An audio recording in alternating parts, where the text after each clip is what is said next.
Hello សួស្តីអ្នកនរគ្នាស្វាគមន៍មកកាន់ Uding Tip Series ខ្ញុំបញ្ញាគឺជា host នៃ series មួយហ្នឹងហើយខ្ញុំនឹងមកប្រាប់អ្នកនរគ្នាអំពី tip នៅក្នុងការប្រើប្រាស់ Uding PS នៅក្នុងអាជីវកម្ម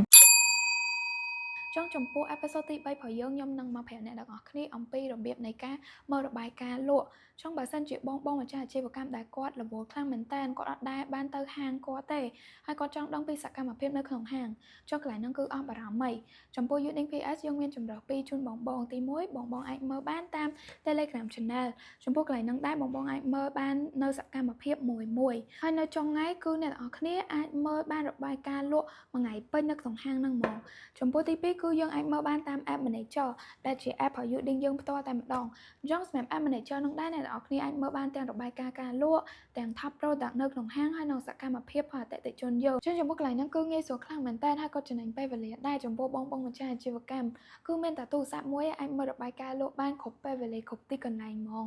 ចុងសម្រាប់ episode ទី3របស់យើងគឺមានតែប៉ុណ្្នឹងទេបើសិនជាអ្នកទាំងអស់គ្នាមានចម្ងល់អីបន្ថែមអាច comment នៅខាងក្រោមបានបាយបាយជួបគ្នាវីដេអូក្រោយ